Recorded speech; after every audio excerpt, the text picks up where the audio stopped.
I'm going to look at the immune system and the different defense parts of the human body. So basically what we do is break it down into sort of 3 different sections. We sort of start off with immunology and we look at primary defense. And this is quite basic. It's basically the same sort of information that you'll sort of remember from GCSE, and it's our primary defenses. So this is basically just how our body stops any sort of pathogens getting into our body at all. So going to look at immune system, our physical barriers to infection, and a little bit about immune response, but we'll go into that a bit more detail in a bit. So basically our immune system is a group of cells, tissues, organs, and mechanisms that defend an organism against pathogens. So pathogens being bacteria, virus, fungi, or protists. But also our immune system is able to defend us against other foreign substances. So actually anything else that would get into our body that actually might cause any issues. Even just things like sand and grit and metal and dust, our body's good at protecting us from anything foreign that shouldn't be inside of it. So an immune response is a really complex series of specific and non-specific processes. So some things basically our body can get rid of using non-specific processes. Non-specific processes just means that it doesn't matter what the pathogen is or what the foreign substance is, our body gets rid of it in exactly the same manner. A specific immune response is where we have set things happening for set different pathogens, and we'll look at how they change each time. But all of our immune response involves a huge different range of cells and chemicals. If our body successfully fights an infection, it responds more quickly and effectively if that same pathogen is re-encountered at a later date. That's that whole idea of how vaccinations work, and we'll look at that as well a bit more. So that idea of foreign substances, hay fever is quite a good example of our immune system responding to a foreign substance. Some people are just more, we say allergic to certain things. So people might be allergic to nuts or soy or pollen. And basically our immune system is overactive when those substances come into our body, and it's flares up a whole immune response, if not a stronger immune response than what we should need. And that's because the body detects these foreign substances, but it responds in an overly responsive manner to what actually the foreign substance is. We'll actually talk about in a bit how we can try and sort of combat hay fever. So antihistamines actually just reduce the symptoms of an allergic response, things like pollen, but we can actually have vaccinations against hay fever, and that's actually where it works actually in a very similar way to vaccinations against pathogens, but a vaccination against something like hay fever, somebody is injected with pollen into their body, and basically you sort of trigger your immune system into responding to it, and we trigger it to a point that then our immune system gets used to it, so then we don't actually respond to it anymore. So it's that sort of idea. But what we're going to look at first is physical barriers to infection. So actually, how can our body actually stop any infections coming in? So the first thing that we have, and you'll probably remember it really well, is our skin. Our skin is a really great barrier to stopping pathogens and foreign bodies and foreign substances entering our body. And it's actually that keratin layer of our skin which forms that barrier to infections. It's an outer barrier to infections. And our skin is really, really interesting, actually. It's just actually a physical barrier. It physically blocks pathogens entering, foreign substances entering. But also we've got skin flora. So skin flora is harmless bacteria, and they actually live on our skin surface. They don't make us ill, but they're actually really, really useful. It helps prevent colonization by other bacteria. So we have this skin flora, which is healthy bacteria, harmless bacteria on our skin. And it basically works almost in an antimicrobial way. So it stops other bacteria colonizing our skin growing on our skin and causing an infection. So causing bacteria to grow. So basically it stops our outer layers of the skin getting infected. If they got infected, then it could mean infection could go through the skin. Means our skin's remained healthy, but it also means that we're not getting a growth of bacteria on our skin, which we could then knock off with our hands, put on our nose, our mouth, and get poorly that way. We also have secretions from our sebaceous and sweat glands, and these give our skin a pH of 3 to 5. So our skin is acidic, and this acidity helps prevent colonizations of pathogens again. So it's that whole idea of we're basically just not wanting pathogens to build up on our skin that could then enter in another way. So for example, if you fell over and cut yourself, if we've got a colonization of pathogens on your skin, they could get into your body through that physical barrier, if there's any break in that physical barrier, and make you ill. Or if, for example, you put your hand there and put it on your face, which, for example, small children do a lot. So yeah, so there's sort of, our skin is a physical barrier, but also we have this skin flora, and we have secretions from our sebaceous and sweat glands, which are acidic, which help prevent colonization of pathogens as well. So that's really important. So that's one physical barrier. Our second physical barrier is actually our respiratory system. So our respiratory system, so in this situation, we're talking about our nose, our trachea, and our bronchi. They're lined with mucous membranes, which we've spoken about before. Now that mucus is really, really good actually for diffusion of gas exchange, That mucus also has another job, and that job is actually for being a physical barrier to pathogens entering the body. So we've got lots of these mucous membranes, and basically these mucous membranes contain goblet cells. And goblet cells are those cells that produce mucus, and they can secrete this sticky mucus that can trap microbes. If we trap the microbes in there, we then obviously have all those ciliated cells inside our trachea and our bronchs, and we sweep out the mucus, and it prevents those pathogens from entering the lungs. So the whole idea of our physical barriers to pathogens in our respiratory system is basically we want to stop anything from getting down here to the lungs. We're trying to prevent that area, because actually the lungs are a perfect breeding ground for things like bacteria. They're moist, they're warm, they have a very neutral pH, really great conditions for bacteria to grow in, or even viruses. So we basically want to have all this mucus, all these ciliated hairs, epithelial cells, stopping the pathogens getting any further.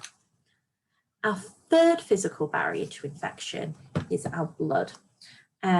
So this is a strange one, because often people think, oh, blood, that's an immune response, that's our specific responses, but actually blood can actually work as a physical barrier as well.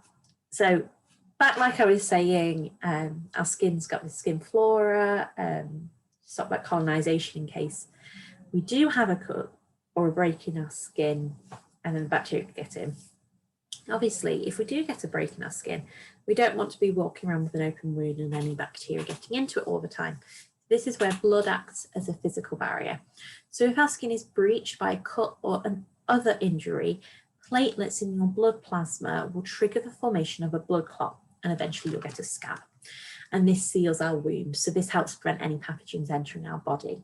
So blood, and specifically here, blood platelets, which are found in our blood plasma, can form a blood clot and eventually scab to seal our wounds.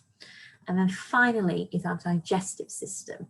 So the stomach, as you probably remember, is really highly acidic environment, around pH 2.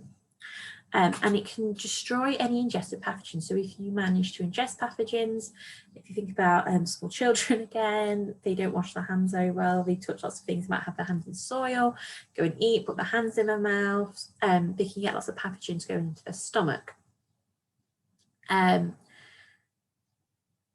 Great thing is, our stomach's really acidic, it destroys lots of these ingested pathogens. But the stomach has a few other great properties to it, other than just being acidic. We have different species of harmless bacteria in our intestines, so we call these gut flora. And these competitively exclude pathogenic bacteria, and they secrete chemicals such as lactic acid, which are useful in defense against pathogens. So actually, we have to talk about lactic acid being this byproduct of anaerobic respiration, and it's toxic, and it's really bad for us muscle cells, which it is, and it causes muscle fatigue and cramp and can lead to cell death. But there's a positive to lactic acid as well, and lactic acid is actually used in defense against pathogens to kill off those pathogens. So we have a bit of a balance. So what we're going to look at is the overall immune response of our body. So how does our body respond to an antigen? So we have an antigen, and it's detected by our skin or our mucous membrane. We've got our skin or our mucous membrane here, so we've got an antigen entering. And if an antigen passes through our skin or our mucous membrane, this will then trigger an immune response. Our immune response can either be specific or it can be non-specific. Our specific response, which we'll talk about a bit more in detail in a minute, has the different types of blood cells that are involved, so T cells, B cells, which are antibodies. Or we can have a non-specific response, which leads to inflammation, phagocytosis, interferons, and lysosomes. So that's what we'll look at in a bit more detail now. Is actually, we've talked about the barriers, how we're trying to stop this part from happening. Actually, if that antigen manages to pass through that skin or mucous membrane, then we get an immune response, and we have a specific or a non-specific response to that mucous membrane antigen entering. So let me get the next slide. Non-specific immunity. So what we're going to do is going to look at non-specific immunity in a bit more detail. So we're going to look at inflammation and phagocytosis. You probably can remember phagocytosis from GCSE. We're looking a bit more detail at it now.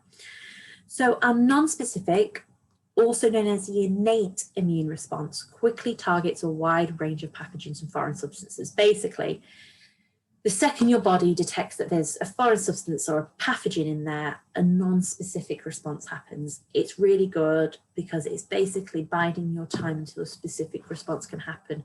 Because if nothing happened in our body until a specific response could take place, our body could be overrun by the pathogen and make us really poorly, and we might not be able to get over it.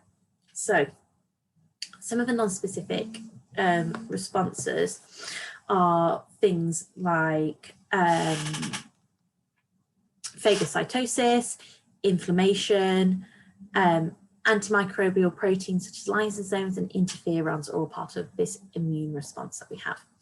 So we have lysosomes. So a lysosome is an enzyme, and it's an enzyme that disrupts the cell walls of gram-positive bacteria. So bacteria comes in the form of gram-positive and gram-negative. You don't need to worry about that too much at the moment.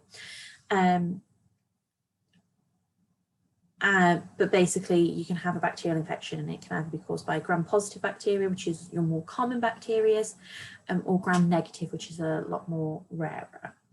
And what this does is, lysosome is an enzyme, and it basically disrupts the cell walls of the gram-positive bacteria by digesting the peptoglycin. Lysosomes actually are found in your tears, in your saliva, and in your lysosomes. So our tears aren't just, they obviously keep our tear ducts, obviously help to keep our eyes well moistured, well lubricated, and obviously saliva is great because it's has all our enzymes in for digesting food, and helps to break down the food. But also we've got this lysozyme in there, which disrupts the gram-positive bacteria.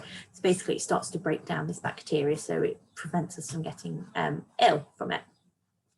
And then we have the interferons. Interferons are proteins, and these are produced by virus-infected body cells in response to the virus. So if your body manages to get infected by a virus, so let's say the common cold, which is a virus, the cells in your body start to produce interferons, which are proteins, in response to being infected by the cold. Interferons then trigger the production of a second protein, which goes on and inhibits viral replication by binding to mRNA coded by the virus. So this is really, really clever. So if you think back to pathogens and how they replicate, bacteria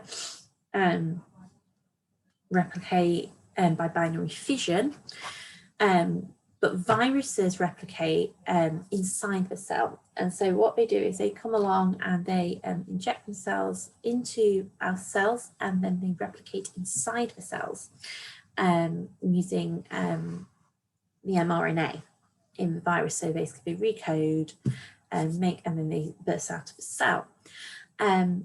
So actually the interferons produce a second protein, and this second protein stops that viral replication occurring inside your cells. And it does this by binding to the mRNA that's coded by the virus. So when that mRNA is coded, it binds to it, so then it can't carry on the replication process, which is really, really clever. So the other two non-specific immune responses are inflammation and phagocytosis. So inflammation is a localized response to injury or infection, and it is characterized by swelling, redness, heat, and pain. And often people worry a lot when inflammation occurs because it can be a sign of lots of other dangerous things, but actually the inflammation itself is actually useful. What inflammation does is it helps reduce damage and it helps destroy pathogens. Obviously, inflammation can be a sign of lots of other issues as well. It can be a symptom of, for example, a blood clot.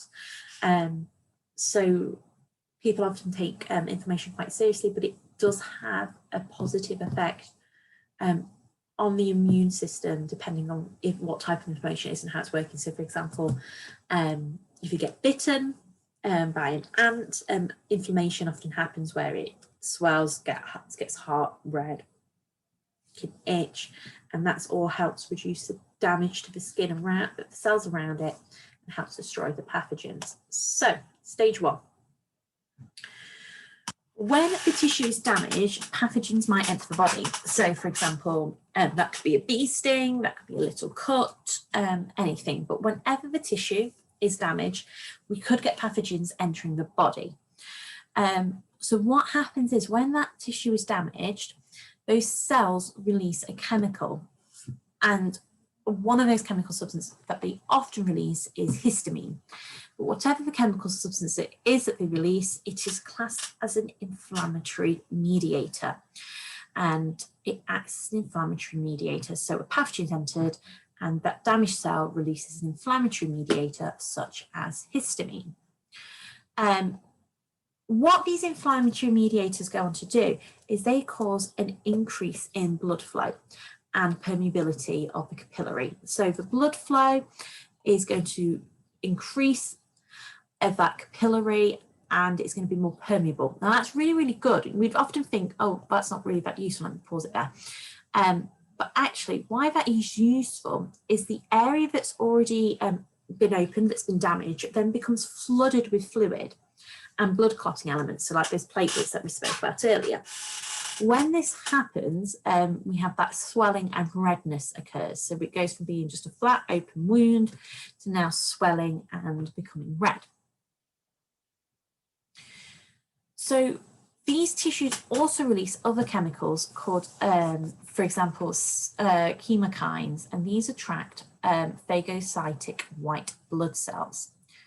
So these are our white blood cells coming along, and these phagocytic white blood cells are examples such as neutrophils and macrophages. So we have different types of phagocytic white blood cells. So they come along. So the cytokines, the chemokines attract phagocytic white blood cells such as neutrophils and macrophages.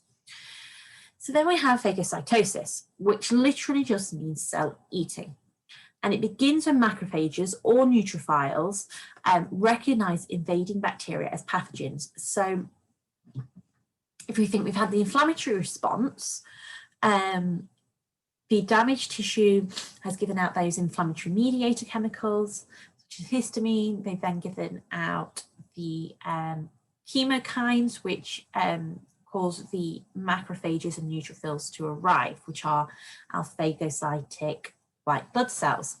When they arrive, These phagocytic cells recognize the pathogen or recognize invading bacteria as a pathogen. Then, the cell membrane of a macrophage or neutrophil fuses around a single bacterium. It traps it inside a cellular compartment called the phagosome. So basically this is the engulfing part. So the cell membrane fuses around that bacterium, traps it inside, and this compartment that is trapped inside is called the phagosome. And then the final stage, this is the phagosome then fuses with a lysosome, which contains acidic enzymes like lysozyme and toxic chemicals to form a phagolysosome. Let me go back to that picture. We get a phagolysosome. And what happens here is the bacterium is then broken down and digested, and it is killed. So the phagocytic cell engulfs it, lysosome comes in and fuses with it. We then get a phagolysosome being formed, which is those acidic enzymes and toxic chemicals, which allow the bacteria to be broken down, digested, and then killed. So after the bacteria has then been destroyed, the macrophage, that white blood cell, the phagocytic cell, absorbs any useful material and then expels the rest. And our body is actually really, really good at recycling useful substances.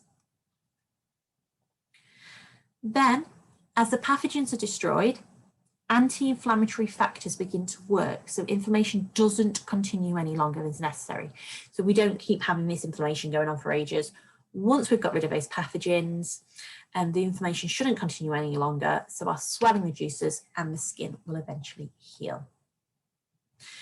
So you might want to pause this when you rewatch this, and we'll go through these questions about non-specific non-specific immunity, true or false. So lysozymes and interferons are proteins, or that is true. They are proteins. I've just lost something, which is really annoying. They are proteins. Phagocytosis causes swelling and redness of the skin. Well, that is false. The redness and swelling skin is caused by the inflammatory response, which happens first, which triggers phagocytosis. Lysozymes inhibit viral replication by binding to mRNA coded by the virus. That is false. That is interferons. Macrophages trap pathogens inside a cellular compartment called a phagosome. That is true. And inflammation is a localized response to injury or infection. That is true. That is it on non-specific immunity. And we're now going to switch to looking at specific immune response. Here we go, specific immunity. So we've now looked at the physical barriers. We've looked at non-specific immune response, and now we're going to look at specific immune response, also known as adaptive immune response. And this is when we're targeting a specific pathogen. It is slower to act than non-specific responses, but we can target a specific pathogen. So there's pros and cons to it. It features two main types of responses to pathogens. So it features the cellular or cell-mediated responses, which involves highly specialized cells that target pathogens inside our cells.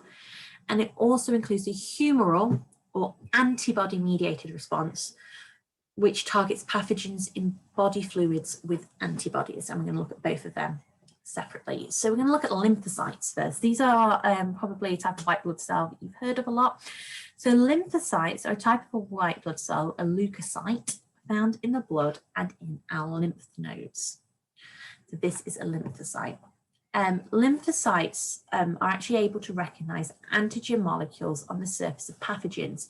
If we think back to pathogens and done things in the past, we could have a bacteria here, and on the outside of the bacteria, we will have antigens on the bacteria here. So let's put that would be our antigen here.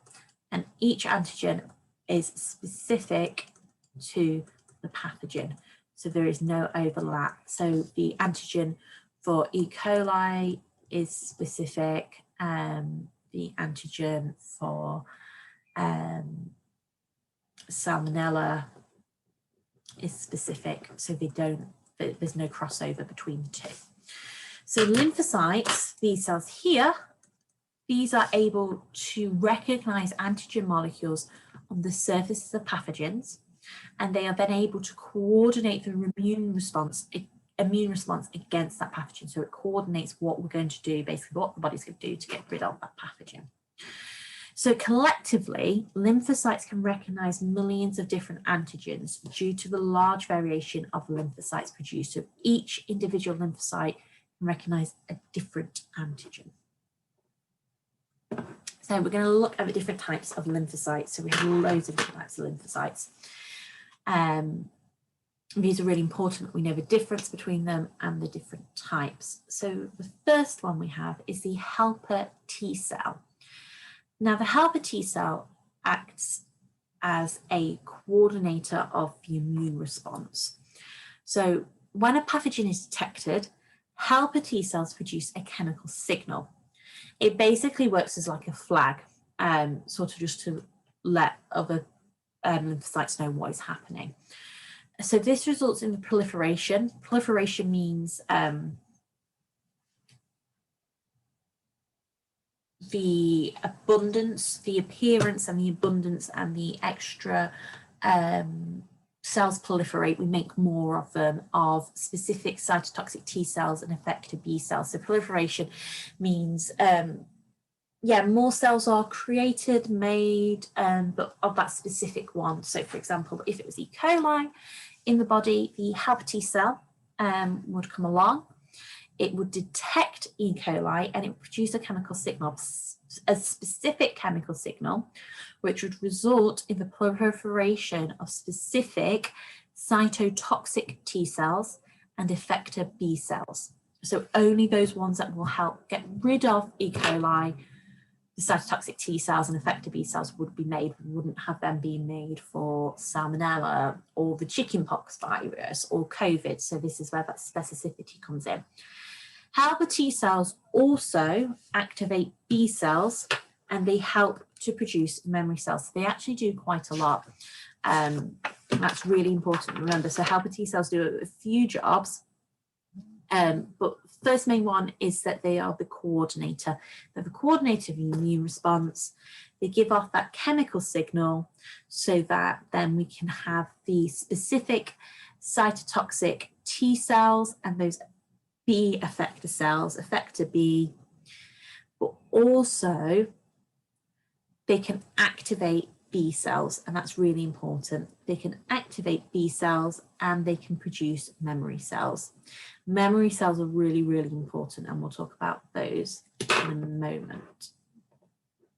So, effector B cells, we've just said helper T cells give off chemicals that then cause the proliferation of specific effector B cells. So what are effector B cells? Well, this is an effector B cell. These cells multiply, so proliferate, and they give rise to plasma cells when activated by helper T cells. So some effector B cells will become memory B cells. So effector B cells multiply and they give rise to plasma cells. So that's what's really important. They give rise to plasma cells when they're activated by the T helper cells, and also some might become B memory cells. Not all of them, but some of them become B memory cells. So now we've got that cytotoxic T cell. So we said helper T cells cause the proliferation of effector B cells and cytotoxic T cells.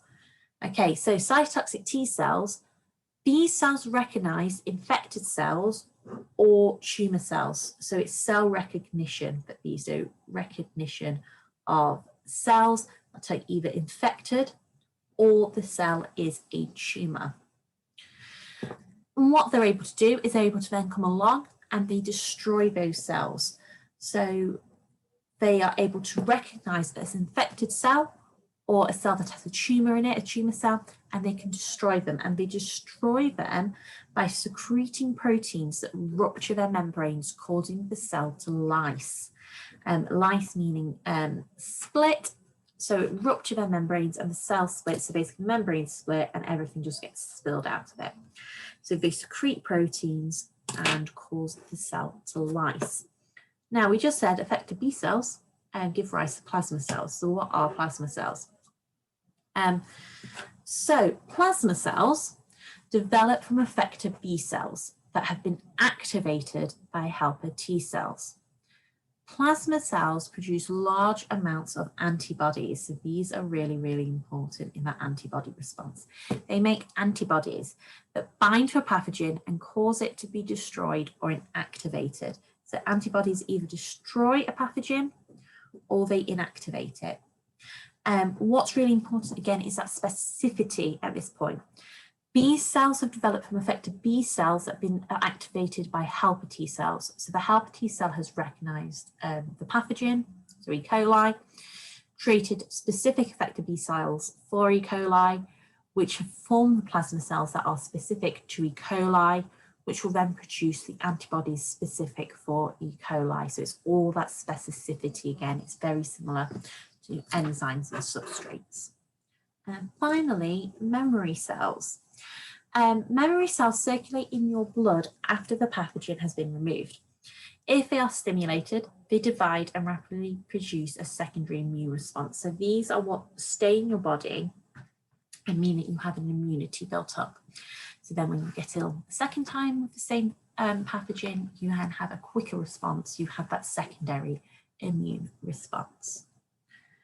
So what actually happens during cellular immune response?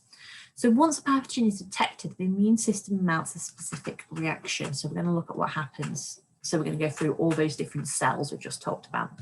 So stage one, so a macrophage has come along. A macrophage, remember, is a type of white blood cell.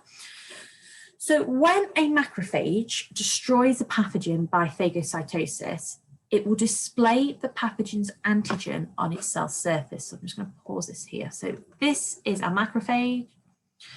It has destroyed a pathogen by phagocytosis.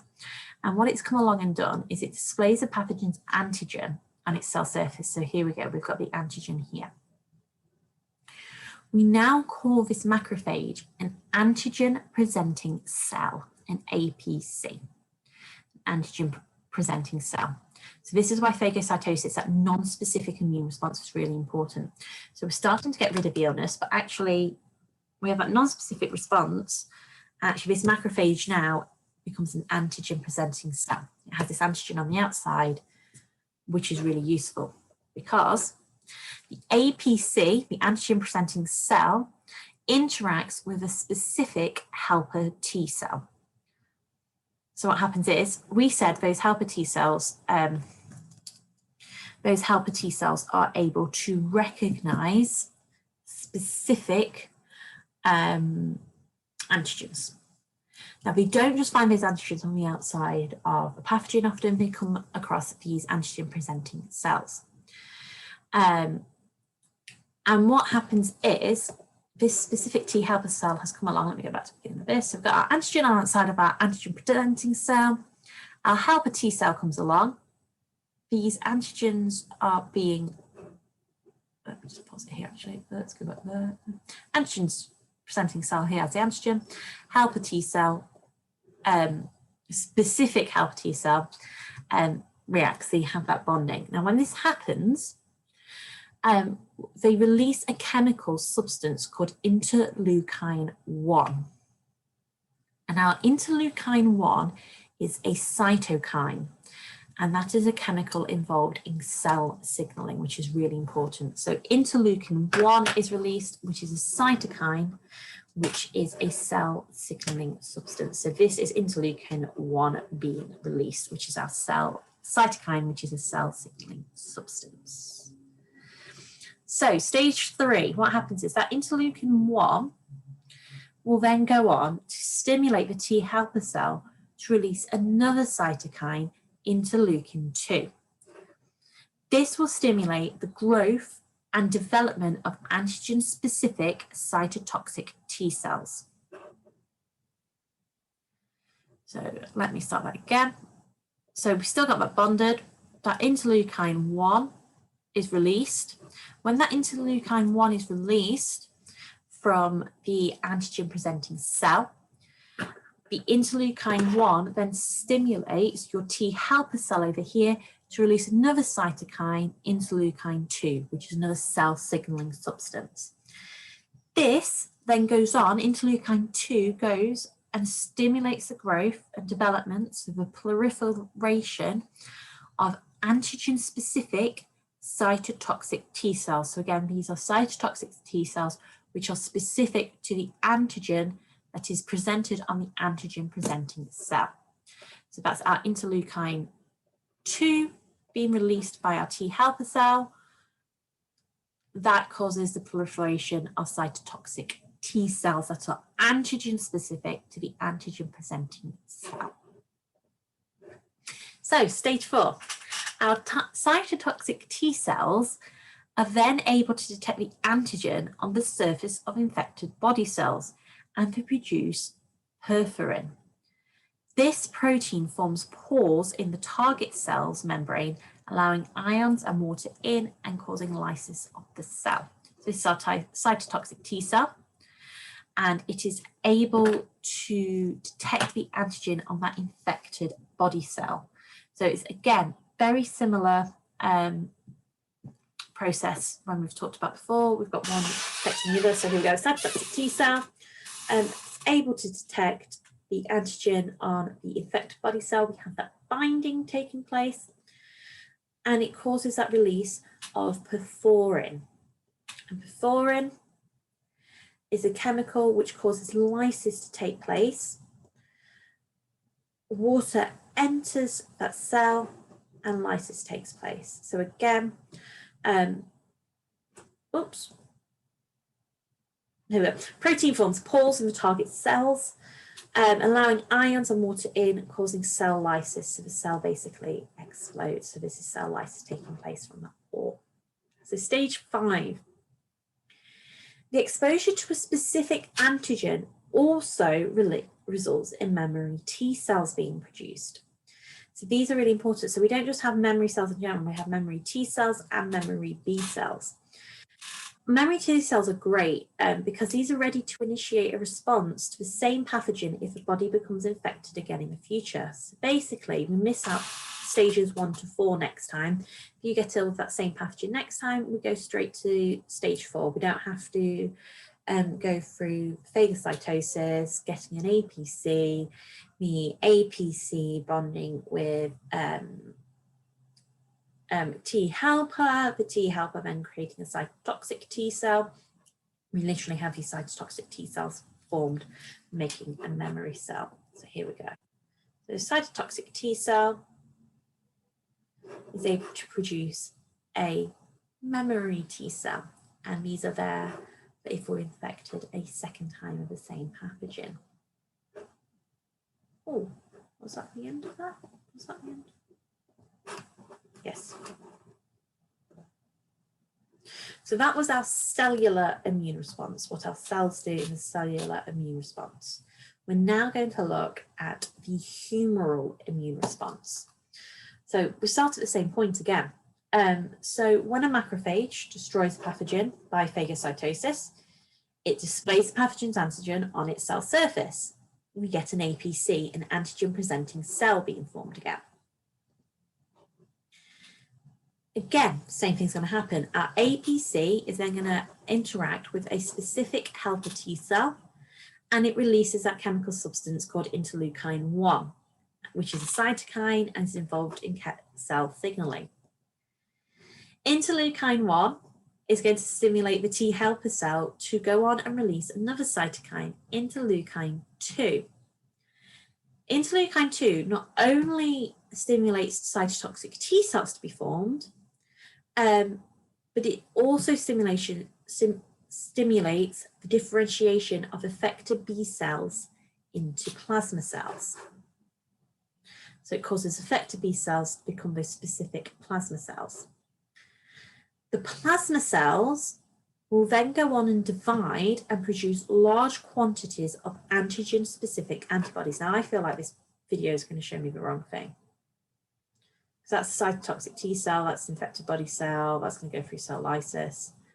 So let's ignore that. No, that was the opposite of ignoring it. Let's make it bigger. So our plasma cell, so we've interleukin 2's caused a effector B cell to become a plasma cell. Our plasma cells divide and produce large quantities of antigen-specific antibodies.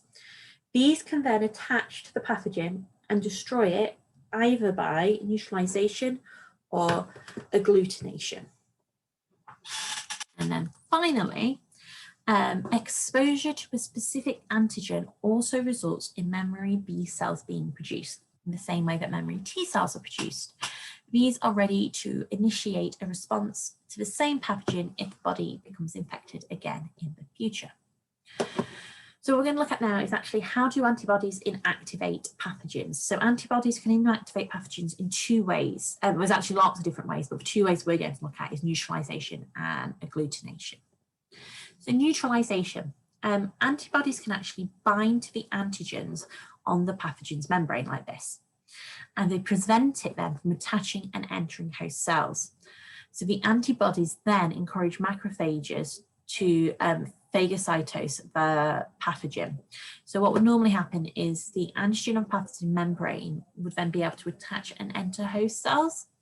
But because we've got the antibody there, that blocks it, that prevents that from happening. And actually those antibodies also work as a signaling system, and they encourage those macrophages to arrive at the pathogen and then phagocytose the pathogen.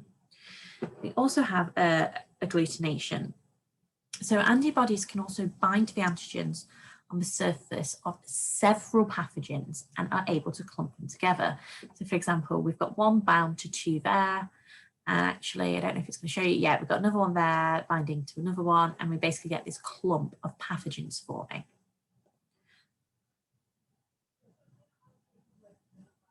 Here we go, we've got a nice clump forming of the pathogen. When we get this clumping together, it allows our macrophages to actually easily recognize them and easily destroy the pathogens by phagocytosis. So this clumping together basically just helps and aids phagocytosis. Is that it? Yeah, it's just showing that they clump together. So we also have something called an immunological memory. So when a person is subject to a repeat infection by the same pathogen, our immune response is much more quicker and effective. So antibodies are produced several days after the initial exposure to a pathogen, and our immune response is relatively small. And this is our primary immune response. So for a minute it's bigger. So antibodies to antigen A, primary immune response, first exposure, we get that primary immune response, antibody concentration is low. We have a small immune response taking place. This is a primary immune response. If we then get a secondary exposure to the exact same antigen, this activates those antigen-specific memory cells I spoke about, so those antigen-specific memory B cells and memory cytotoxic T cells.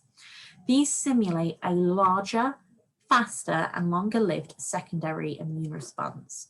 So second exposure, you can see the huge difference in our antibody concentration here. So that antibody concentration there is faster, larger and longer-lived. Finally, if the body is also exposed to antigen B, which is completely different, at the same time, it will produce another primary response. And so this shows that a secondary response initiated by long-lived memory cells is called antigen specific. Because then if we get antigen B, we get that same primary exposure again because it's antigen specific.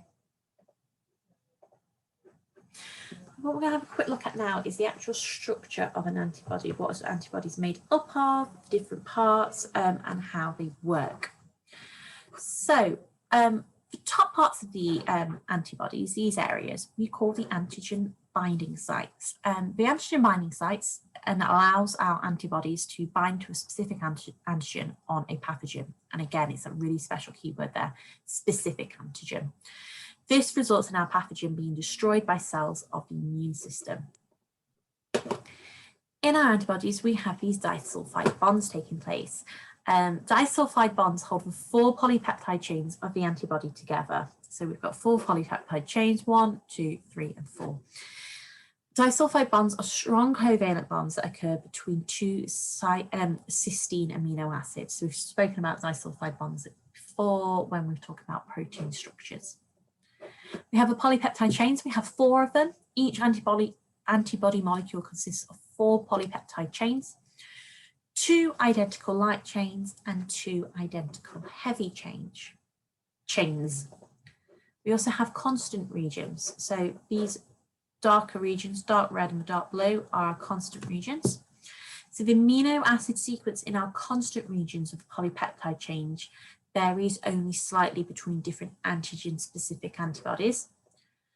But our variable regions, the amino acid sequence of the variable regions of the polypeptide chains are different in each specific type of antibody.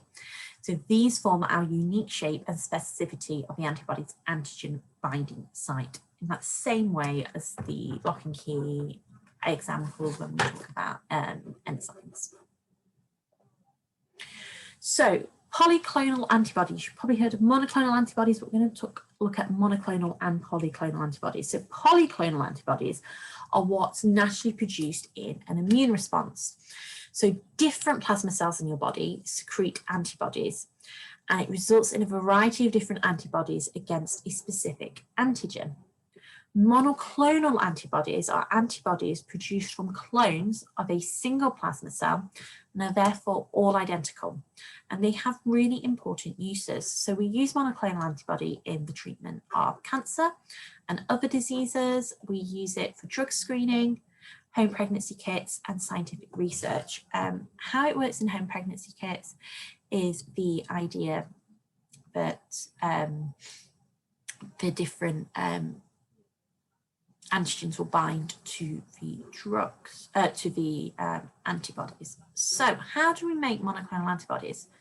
So large quantities of monoclonal antibodies can be produced using mice or rabbits. So what happens is a specific antigen is injected into the animal, and this stimulates the production of plasma cells. So this part here basically will just be your normal immune response in the animal. So we've got a mouse. I'm going to try and badly draw a mouse. That is a really bad mouse, and we've injected in the antigen. That's going to stimulate, that's the antigen going in, and that's going to stimulate the production of plasma cells.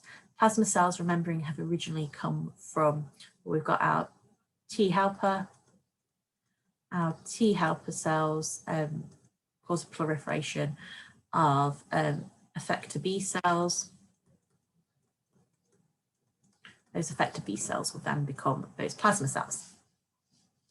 And these are all antigen specific. What we then do is the plasma cells are then removed from the animal, and we actually fuse these with cancerous myeloma cells from normal mice. So we then get another set of mice. So these are mice with the antigen, and we get another mouse, really poor mouse, and we take out of that mouse, we get out of it myeloma cells, which are cancerous. What we do then is when we take the antigen and we put it with the myeloma cell, it forms an immortal, never dying hybridoma cells.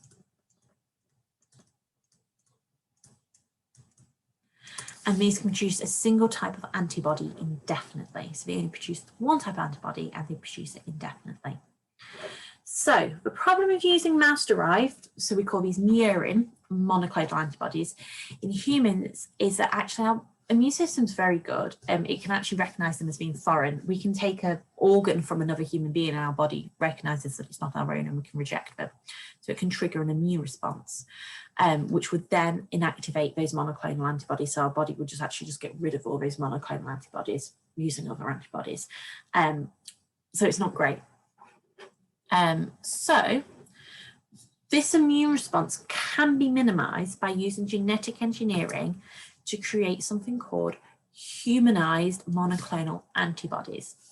And what these are, these consist of mainly human polypeptide chains with only the amino acids at the antigen binding site derived from mice. So only these top ends here are derived from mice. So this is obviously our constant regions from humans. Actually, our variable regions here are from humans, and it's just these very, very top parts that the antigen binding sites being derived from mice. So you might want to pause this and look back at this in a bit. I'm matching immune response cells to their functions.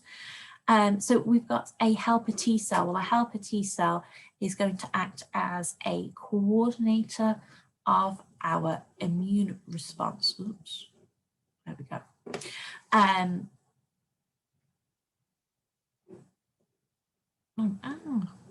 What's happening? I don't know. There we go. And we have got a cytotoxic T cell. The cytotoxic T cell circulates in the produces perforin that causes pathogen-infected cells to lyse. Memory cell will circulate in the blood after an infection has been overcome, and then a plasma cell generates large quantities of antibodies.